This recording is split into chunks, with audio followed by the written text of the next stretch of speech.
Hermanos, vamos a abrir nuestra carta en Santiago, nuestras Biblias, en Santiago capítulo 1.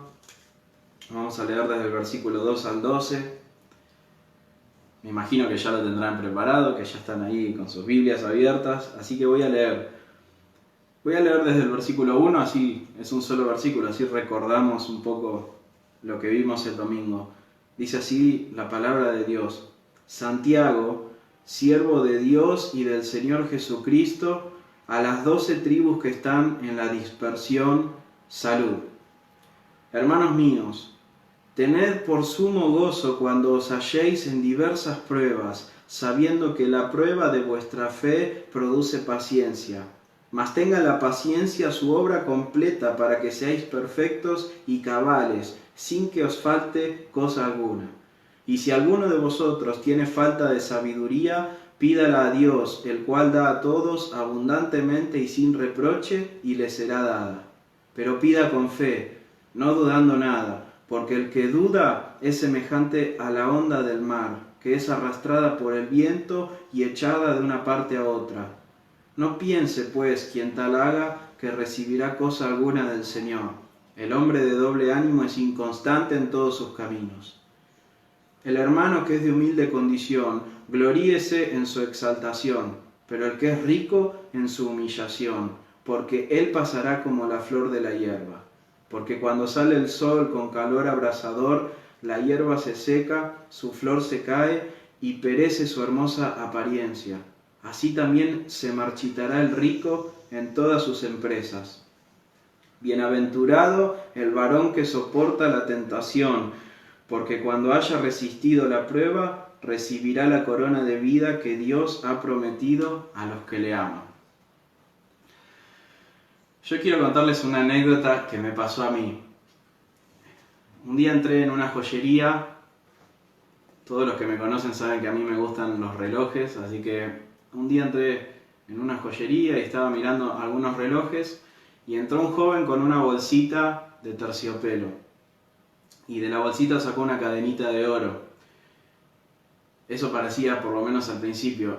El joven le empezó a explicar al joyero que estaba ahí que un familiar había fallecido, que había encontrado esa cadenita entre todas sus cosas. Por lo que se veía, la cadenita era muy costosa, tenía eslabones gruesos, brillaba. Era una cadena importante, no era finita, era realmente gruesa. Y yo lo veía al joven que estaba contento, como si hubiese encontrado un tesoro. Y mientras le daba la cadenita al joyero, el joyero preparaba unos elementos. Y mientras preparaba esos elementos, el joven medio ansioso le preguntaba: ¿cuánto puede valer? ¿Y cuánto puede valer esta cadenita? ¿Ustedes pagan en dólares? Le preguntaba: ¿ustedes pagan en dólares? ¿Cuánto puede valer? Algunos me dijeron que me pueden dar $600, $700, no sé. Estaba como queriendo ya más o menos averiguar cuánto le iban a pagar. Pero me acuerdo de esta escena. El joyero no dijo absolutamente nada. Tomó la cadena de oro, agarró una lima y comenzó a limar un eslabón de esa cadenita, ¿sí? Y el joven le dijo encima, mientras la estaba limando, le dijo: uy, pero pará, no la gastes tanto, no vaya a ser cosa que pese menos y me pagues menos. El joyero terminó de limar la cadenita y tiró sobre el eslabón que limó, tiró un poco de ácido. Un ácido que solamente corroe a los metales que no son de oro, ¿sí? Los que no son oro los corroe. Y enseguida el ácido pasaba por la cadenita y caía en la servilleta de color verde.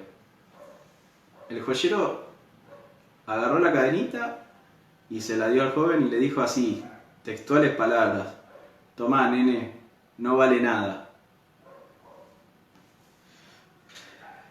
Eso me tocó ver y no me lo olvido más, siempre fue una escena muy, muy graciosa para mí.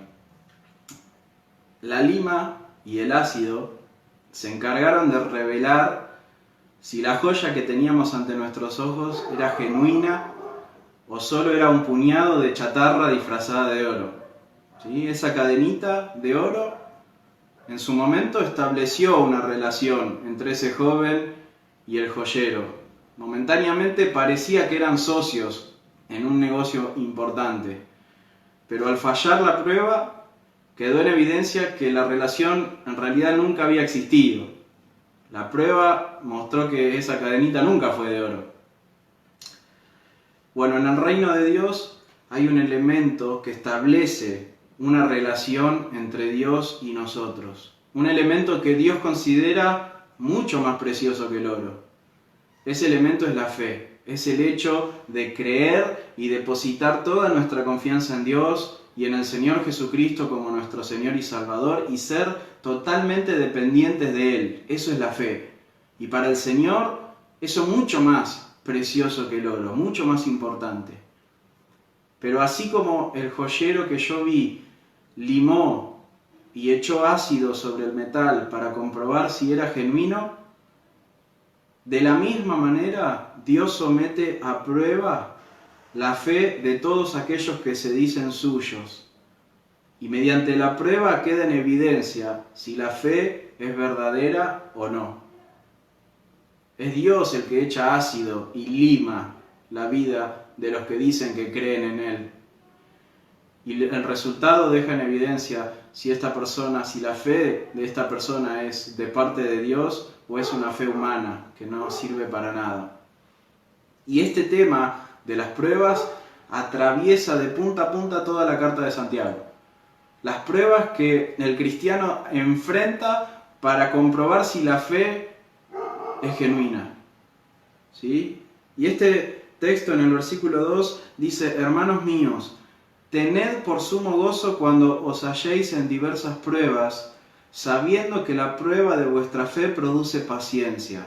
Mas tenga la paciencia su obra completa, para que seáis perfectos y cabales, sin que os falte cosa alguna. Comienza Santiago su carta diciendo hermanos míos, y Santiago va a usar 15 veces esta expresión en estos 5 capítulos. Hermanos míos, amados hermanos míos.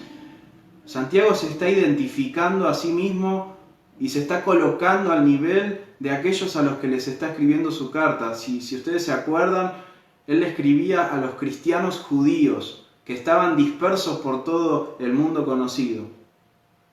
Así que Santiago se está haciendo uno con ellos. Santiago no está exento de este mensaje.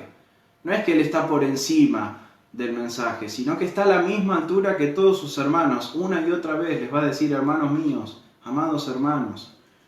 Y es importante este punto porque recordemos que Santiago era líder de la iglesia de Jerusalén.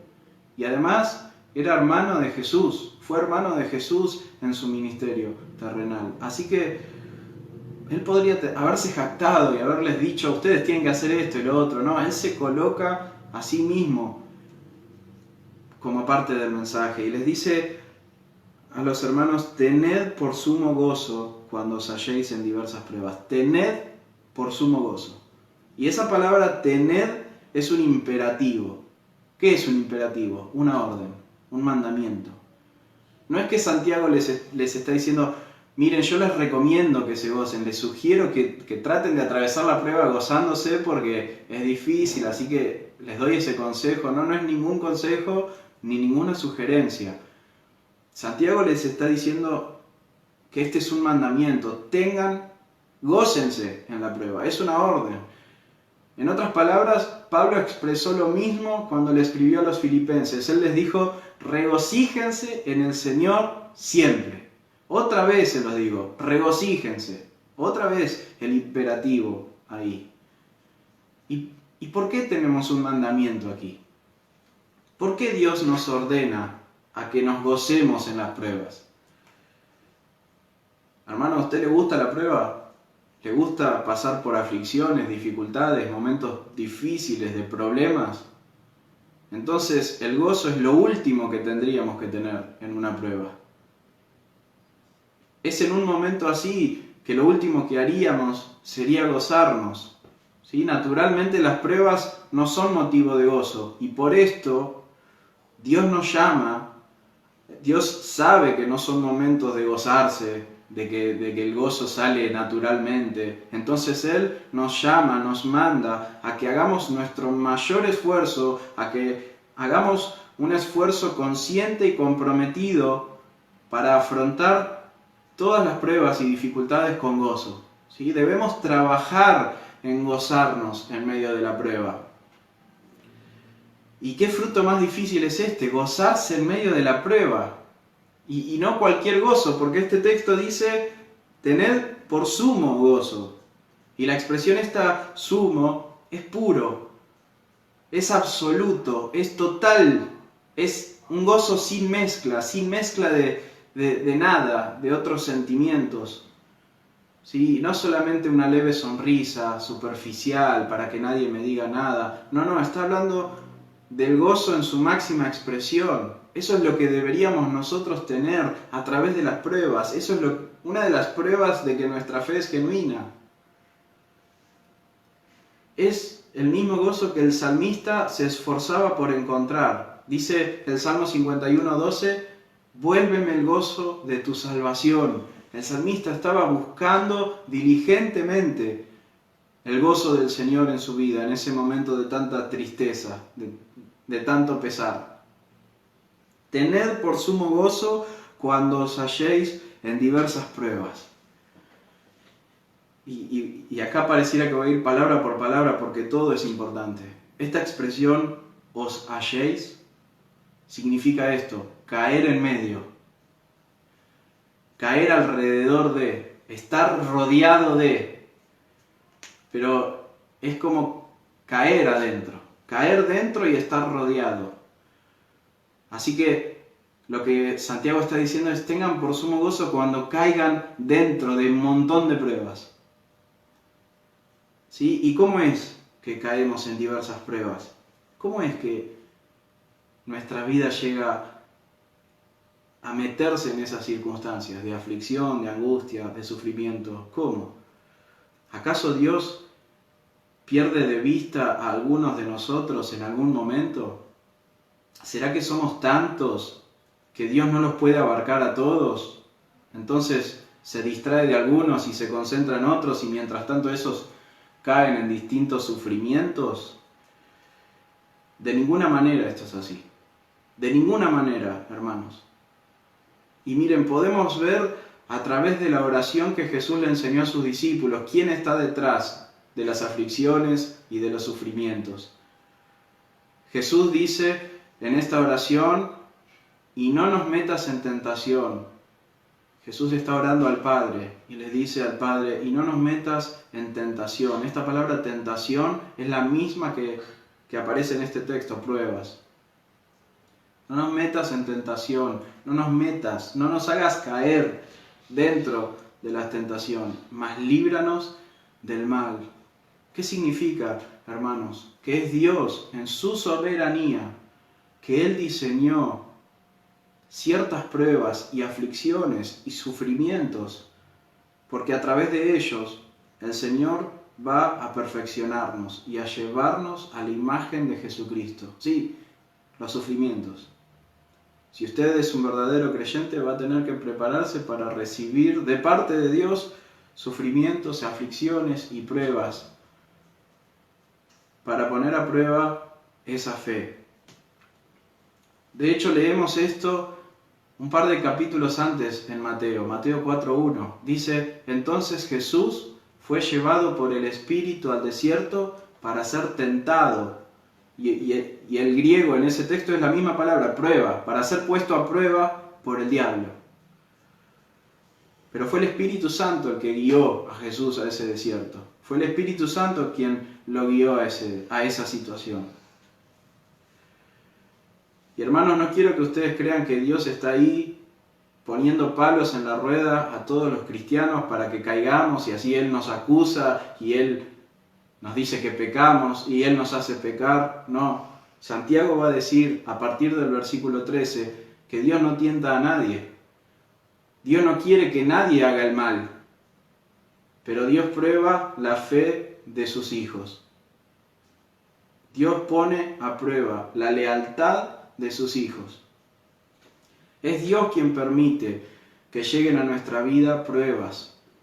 Y este versículo que leímos dice que son diversas las pruebas. Y esta palabra diversas también es importante, porque dice pruebas de muchos colores, pruebas multicolores. Esa es la palabra diversas. Y realmente es así. La prueba de parte de Dios puede venir de cualquier lugar. Puede ser una enfermedad, puede ser un momento de escasez, puede ser la muerte de un ser querido, puede ser atravesar nosotros un proceso que nos lleve a la muerte, puede ser la persecución, puede ser cualquier tipo de aflicción o sufrimiento, algún tipo de disciplina de parte del Señor o cualquier clase de problemas. Dios puede utilizar multicolores pruebas. De cualquier frente, de cualquier lugar puede venir la prueba de parte del Señor. Y entonces pareciera que Dios quiere hacernos daño. Y la pregunta es, ¿cómo puede? Me manda Dios a gozarme, pero ¿cómo puedo gozarme si es Dios mismo el que permite que estas circunstancias vengan a mi vida? Pero este versículo continúa. Si este versículo se quedara acá, estaríamos todos llorando. Pero este versículo continúa. Dice, sabiendo, versículo 3, que la prueba de vuestra fe produce paciencia.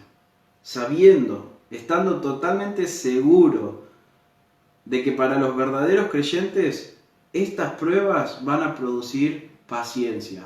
O mejor traducido, perseverancia. Perseverancia. Y es una palabra clave en todo el libro de Santiago. Perseverancia.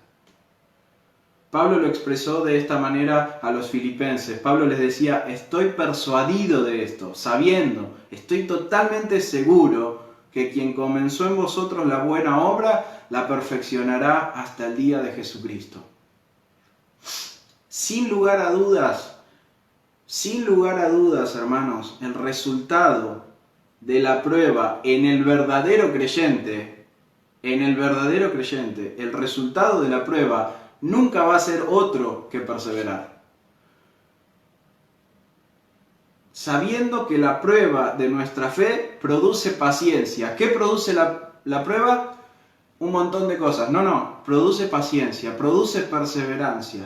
Ese es el resultado de la prueba en el verdadero creyente. En alguien que no cree en Jesucristo, la prueba puede terminar en cualquier otro lugar. Santiago no está diciendo en este texto que quizá las pruebas sirvan para hacernos perseverar. No, Santiago dice, podemos estar absolutamente seguros de que la fe genuina, no importa qué tan grande sea la prueba, la fe genuina producirá gozo perseverante o perseveración gozosa hasta el fin. El apóstol Pedro también expresó esto en su primera carta. Vamos a buscarla. Está ahí nomás, está ahí al lado. Primera de Pedro, capítulo 1, versículo 3. Dice, bendito el Dios y Padre de nuestro Señor Jesucristo, que según su grande misericordia nos hizo renacer para una esperanza viva, por la resurrección de Jesucristo de los muertos, para una herencia incorruptible, incontaminada e inmarcesible, reservada en los cielos para vosotros, atención, que sois guardados por el poder de Dios mediante la fe, para alcanzar la salvación que está preparada para ser manifestada en el tiempo postrero, en lo cual vosotros os alegráis, aunque ahora por un poco de tiempo, si es necesario, tengáis que ser afligidos en diversas pruebas, para que sometida a prueba vuestra fe, mucho más preciosa que el oro, el cual aunque perecedero se prueba con fuego, sea hallada en alabanza, gloria y honra cuando sea manifestado Jesucristo, a quien amáis sin haberle visto, en quien creyendo, aunque ahora no lo veáis, os alegráis con gozo inefable y glorioso. Ahí está el gozo, en la prueba, obteniendo el fin de vuestra fe, que es la salvación de vuestras almas.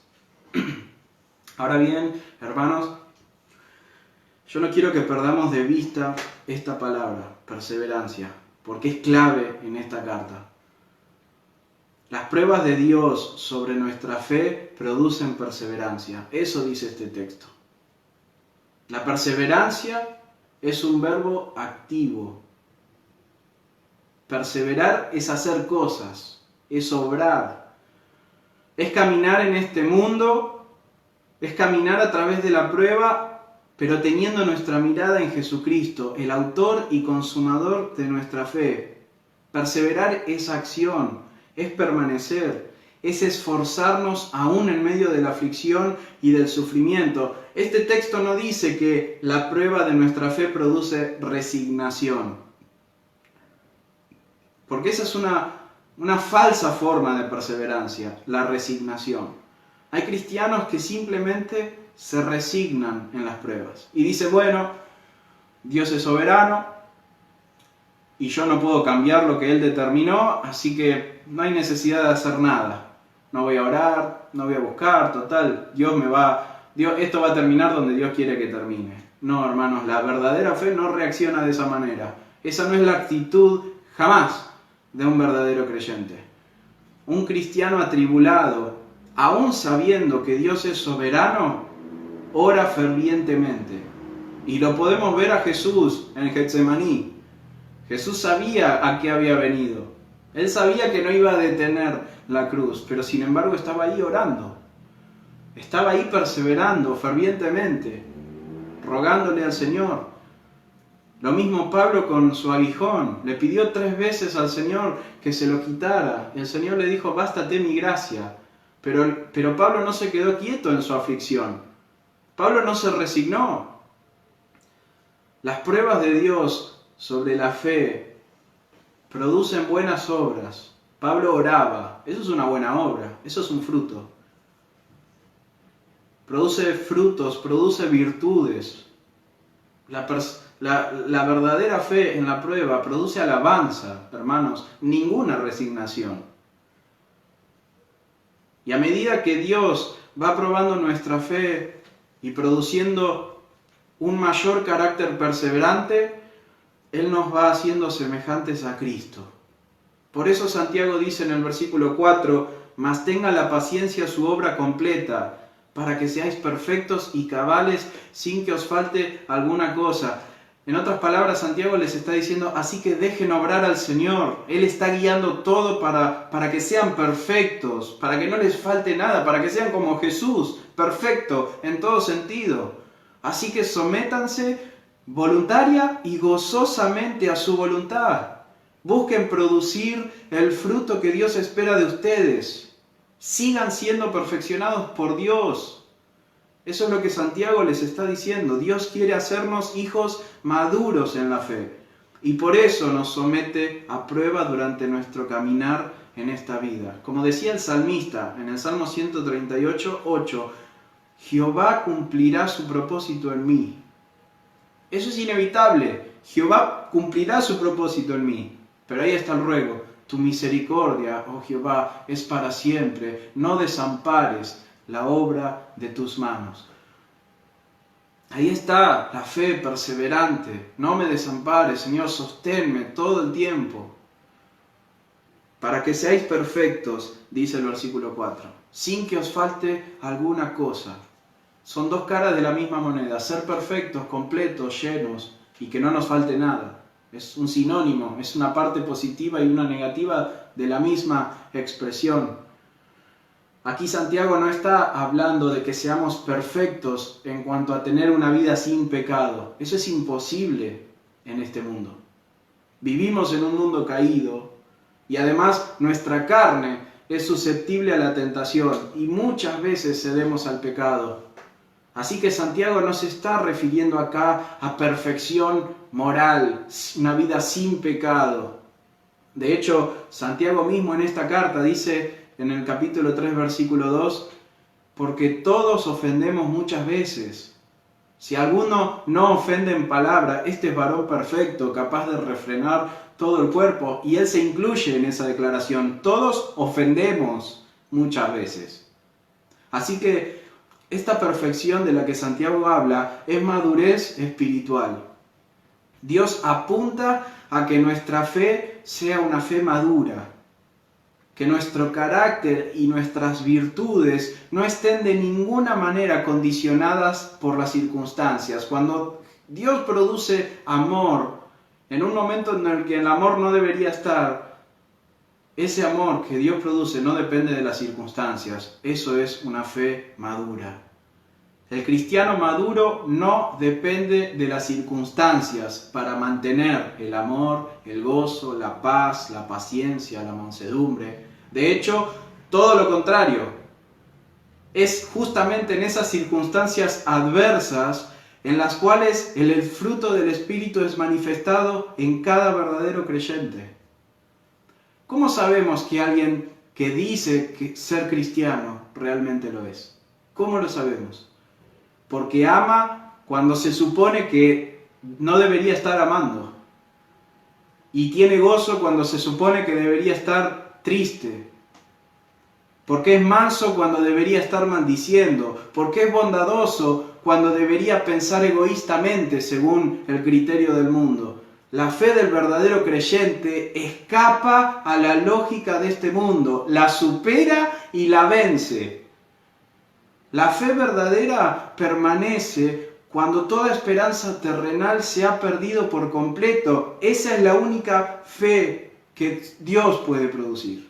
Es la fe que solamente un Dios puede producir en el corazón de la mujer y del hombre que se entregan a Él. No es una fe que pueda ser fabricada por el mundo, no puede ser reproducida por el diablo y no puede ser destruida por la muerte. Ahora bien, es evidente que la madurez espiritual no es instantánea. Es evidente que las pruebas van a demostrar, en primer lugar, lo que una prueba demuestra es que somos incapaces. Es que somos débiles. Es que no sabemos cómo responder a ellas. Y por eso Santiago nos trae aquí dos elementos fundamentales para soportar las pruebas. Dice el versículo 5, y si alguno de ustedes tiene falta de sabiduría, pídala a Dios, el cual da a todos abundantemente y sin reproche, y le será dada. Para afrontar las pruebas, dice Santiago, necesitamos sabiduría. Y Santiago no usa esta palabra por casualidad. Acuérdense, él se está dirigiendo a cristianos judíos que conocen bien este término. Cuando Santiago dice que los creyentes necesitamos sabiduría para afrontar las pruebas, no está hablando de una sabiduría humana, de métodos humanos, ni filosofía, ni frases elocuentes de pensadores mundanos. Sí, muchas veces vemos en Facebook o en los estados de WhatsApp personas que cuelgan frases que la dijo vaya a saber qué persona y eso es un estándar en su vida. Esa sabiduría humana no sirve para nada. Todo lo que es humano, dice Santiago, es diabólico, es animal, no tiene validez. Cuando Santiago habla de sabiduría, no está hablando de estrategias de coaching. Santiago está hablando de la sabiduría que proviene de Dios. Cuando Santiago dice sabiduría, los judíos entienden de qué sabiduría está hablando.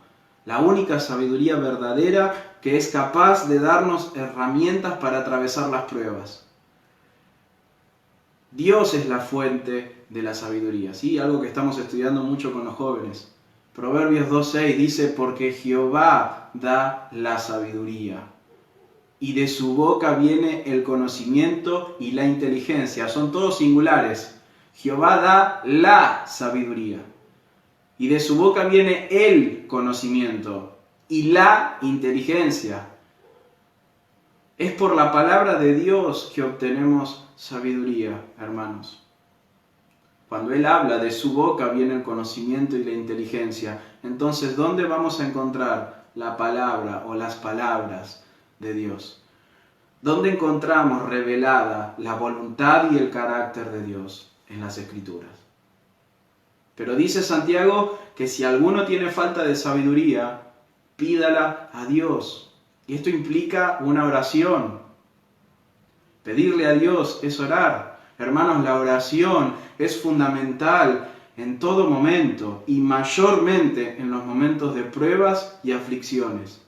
Vimos esto en nuestro Maestro, el Señor Jesús, en el huerto de Getsemaní. Hace una semana lo estudiamos. En medio de su aflicción y de su angustia, Él fue a la oración. Él buscaba en oración la voluntad del Padre. Y hermanos, esto es una excelente noticia para nosotros. La razón por la que perseveramos en la fe no es porque seamos fuertes o inteligentes o capaces. Al contrario, la prueba revela que somos débiles, incapaces, pecadores. Pero Dios, en su gracia, si vamos a Él con un corazón humillado, Él nos capacita y nos provee de su divino poder para que soportemos las pruebas.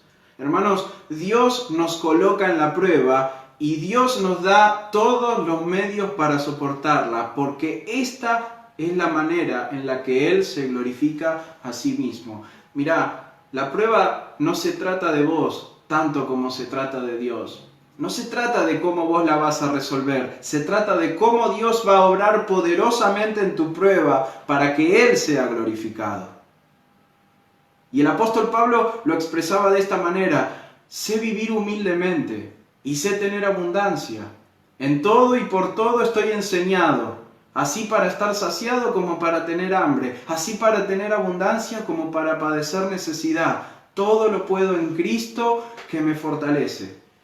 ¿De dónde vienen los recursos para afrontar las pruebas? De Dios. Es imposible atravesar una prueba y aprobarla si no echamos mano de las infinitas riquezas de la gracia de Dios, porque de ahí es donde vendrá la solución. De ahí es donde vendrá la virtud. De ahí vendrá el fruto que necesitamos.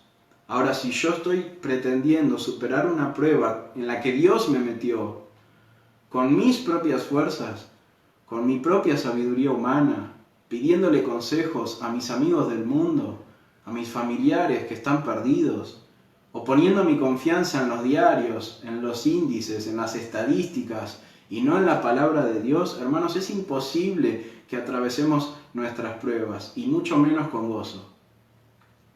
Miren cómo termina Judas su carta. Judas termina su carta diciendo: y a aquel, a Dios, y a aquel que es poderoso para guardarnos sin caída. ¿Quién es el que nos guarda sin caída? Y presentarnos sin mancha delante de su gloria con gran alegría. ¿Quién es el que nos va a presentar delante de Dios con gran alegría y sin mancha? Él mismo. Él mismo. Él es el que nos guarda sin caída. De Él provienen todos los recursos y toda la capacidad que necesitamos para afrontar la prueba. Por eso Santiago dice: pídanle a Dios, pídanle sabiduría a Él. Y Él se las va a dar abundantemente y sin reproche. Necesitamos sabiduría para atravesar los momentos de prueba. Y si vamos a Dios en oración y nos llenamos de su palabra, Dios promete darnos toda la sabiduría que necesitamos para soportar. Pero eso sí, dice Santiago, no podemos acercarnos a pedirle nada al Señor sin fe. Dice el versículo 6, pero pida con fe, no dudando nada, porque el que duda es semejante a la onda del mar que es arrastrada por el viento y echada de una parte a otra. No piense, pues, quien tal haga, que recibirá cosa alguna del Señor. El hombre de doble ánimo es inconstante en todos sus caminos. Dios da de su sabiduría abundantemente y sin reproche, dice, a aquellos que vienen a Él, pero a aquellos que vienen a Él de la misma manera en que Él se da libremente. Dios se da a sí mismo sin condiciones, abundantemente, sin reproche, pero a aquellos que vienen de la misma manera, sin condiciones, en completa confianza, totalmente entregados. Eso es fe, eso es confiar verdaderamente. Lo que Santiago está diciendo en este pasaje es que hay personas que oran a Dios, pero que al mismo tiempo tienen el corazón dividido entre dos cosas, entre Dios y el mundo. No confían plenamente en Dios. Por un lado le ruegan a Dios, pero por las dudas también le rezan a la Virgen, o van al curandero, o hacen alguna cosa. Le piden a Dios ayuda, pero luego corren desesperadamente a este mundo para conseguir esa ayuda. Le ruegan a Dios, pero no confían en Él. Y Dios no puede ser burlado, Dios mira nuestro corazón. Y Santiago trata a esta clase de personas como incrédulos. Dice, el hombre de doble ánimo es inconstante en todos sus caminos, es como la onda del mar. Es llevada de un lado a otro y nadie sabe a dónde va, no tiene nada claro. Es un hipócrita. Actúa como que quiere ganarse el favor de Dios, pero no le interesa en realidad. Aquel que dice amar a Dios, pero ama el mundo, es un hipócrita. Es lo más alejado que existe a la perseverancia. Esa es incredulidad. Buscar a Dios por conveniencia, para que Dios le arregle su problema, pero en realidad no hay ninguna confianza verdadera en Dios. ¿Recuerdan la parábola del sembrador que dijo Jesús? Cuando Jesús explica a sus discípulos la parábola del sembrador, en Mateo 13:20, Él dice así, y el que fue sembrado en pedregales, este es el que oye la palabra y al momento la recibe con gozo, pero no tiene raíz en sí, sino que es de corta duración, pues al venir la aflicción o la persecución por causa de la palabra, luego tropieza. El que fue sembrado entre espinos, este es el que oye la palabra, pero el afán de este siglo y el engaño de las riquezas ahogan la palabra y se hace infructuosa. Santiago dice que esta clase de personas no recibirán nada de parte del Señor, porque han confiado más en el mundo, han amado más al mundo y han decidido seguir a este mundo antes que confiar en Él. Decían que eran cristianos, decían que amaban a Dios, pero a la hora de buscar una forma de atravesar la prueba no recurrieron a Él, porque en realidad nunca confiaron en Él. No son creyentes, no son salvos. Y yo le pido, hermano y hermana, que piensen cuán grande insulto es para este Dios soberano, que todo lo puede, que es infinitamente rico, que alguien le esté pidiendo algo y al mismo tiempo duda de Él. Tal persona no tiene a Cristo en su corazón, tal persona no ha conocido a Dios, tal persona va camino a la perdición eterna. Ahora, Santiago toma como ejemplo a dos tipos distintos de personas para mostrarnos que Dios utiliza las pruebas para llevarnos a todos, sin importar nuestra condición, al fruto que Dios desea para glorificar su nombre. Dice Santiago en el versículo 9, el hermano que es de humilde condición, gloríese en su exaltación, pero el que es rico en su humillación, porque él pasará como la flor de la hierba. Porque cuando sale el sol con calor abrasador, la hierba se seca y su flor se cae, y perece su hermosa apariencia. Así también se marchitará el rico en todas sus empresas. Santiago va a tomar a los hermanos de humilde condición. Es una forma muy amable, muy hermosa de llamar a los pobres, y a los ricos los va a tratar con más extensión en los capítulos que siguen. Pero lo que Santiago está tratando de mostrar aquí es esto. Hermanos, ¿quién puede estar gozoso y orgulloso, gloriándose, jactándose en medio de su pobreza? ¿Quién puede gloriarse en medio de su pobreza? Únicamente un cristiano. Porque él puede estar orgulloso de que es un hijo del rey. Hay un lugar en los cielos reservado para él. Todas las abundantes riquezas de la gracia de Dios han pasado a ser suyas por medio de Jesucristo, por medio de su unión con el Señor Jesucristo. Ha sido bendecido por Dios con toda bendición espiritual en Cristo, dice Efesios 3:1. Ha sido hecho linaje escogido y real sacerdocio, primera de Pedro 2:9. Dice la Biblia que tiene un gran galardón esperándole en los cielos, Mateo 5:2, y que es heredero de la vida eterna y del reino de Dios, Romanos 6:23. Y hermanos, esto es impresionante. Y ahora va al otro extremo Santiago y dice acerca del rico que debe gloriarse en su humillación. Y la pregunta es la misma pero al revés. ¿Qué hombre rico se va a gloriar en su humillación? Es una locura que un rico se gloríe cuando es humillado. ¿Qué rico puede gloriarse en su humillación? Únicamente un cristiano. Porque su esperanza ya no está fundada en sus riquezas. Su gozo ya no depende de sus ganancias. Aunque lo pierda todo en una prueba, él no va a dejar de gozarse y de perseverar, porque sus tesoros no estaban en este mundo, su tesoro estaba en los cielos.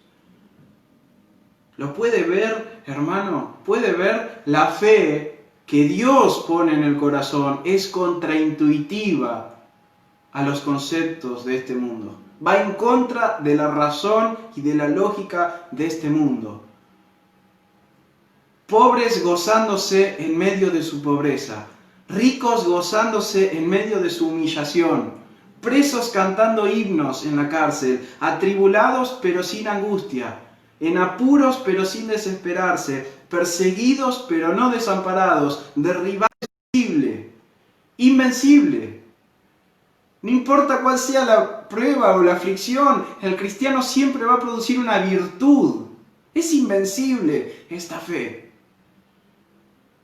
Primera de Juan 5:4 dice, porque todo lo que es nacido de Dios vence al mundo. Y esta es la victoria que ha vencido al mundo, nuestra fe. Por eso Santiago puede concluir diciendo esto, bienaventurado, macarios, para los jóvenes que estudiamos Mateo, macarios, verdaderamente felices, una felicidad interna que brota del corazón, que no está sujeta a ningún factor externo. Bienaventurado el varón que soporta la tentación, porque cuando haya resistido la prueba, recibirá la corona de vida que Dios ha prometido a los que le aman. Todo verdadero creyente es más que feliz en medio de la prueba y luego de ella. Todo verdadero creyente soportará gozosamente la prueba, porque su fuerza viene del Señor. Y todo verdadero creyente será coronado con la vida eterna, porque ha sido hecho más que vencedor por medio de Cristo Jesús. Gloria al Señor, hermanos, gloria a Él. Hermanos, hermanas, ¿está usted atravesando alguna prueba? ¿Alguna aflicción? ¿Algún problema? ¿Algún momento difícil? Entonces gócese, dice esta carta. Alégrese, porque usted está siendo conformado a la imagen de Cristo. Usted se está pareciendo más a Cristo en medio de esta prueba. El Señor Jesús fue perfeccionado por medio de aflicciones, dice Hebreos. Dice la Biblia que nosotros debemos padecer los mismos padecimientos que el Señor Jesucristo y que estos mismos padecimientos se van cumpliendo en todos nuestros hermanos alrededor del mundo. Hermanos, nos parecemos a Cristo cuando atravesamos pruebas. ¿Qué más podemos pedir para parecernos a Jesús? Que las atravesemos con gozo. Que su gozo esté en nuestro corazón. Hermanos, gócese, alégrese. Usted está siendo moldeado por las mismas manos del Señor a la imagen de Jesucristo. Dios está cumpliendo sus propósitos en usted. Pida sabiduría. Busque el consejo en la palabra de Dios. Vaya a la oración y confíe plenamente en su Señor. Él tiene en su reino infinitas riquezas de gracia para que usted pueda soportar la prueba. Dice Romanos capítulo 8, versículo 28, que sabemos que a los que aman a Dios, todas las cosas les ayudan a bien. ¿No produce gozo esto? No es que algunas cosas ayudan a bien a los que aman a Dios, todas las cosas. Llámenlo como quieran. Tristezas, angustias, aflicciones, sufrimiento, muerte, destrucción, enfermedad. lo alto, lo profundo, ninguna otra cosa creada nos puede separar del amor de Dios. Todas las cosas ayudan a bien a los que aman a Dios. Sea cual sea la prueba por la que un cristiano esté atravesando, siempre va a florecer el fruto del Espíritu, la virtud, la perseverancia. Todas las cosas, todas las circunstancias, aún este virus, aún esta pandemia, está siendo dirigida por Dios para nuestra edificación y para nuestra santificación. Hermanos, para esta pandemia, para el resto del mundo es juicio. Para el resto del mundo es ira. Pero para los hijos de Dios es edificación, es perseverancia, es virtud, es fruto para la gloria y honra del Señor Jesucristo. Gocémonos y alegrémonos, hermanos. Hasta aquí la palabra de Dios.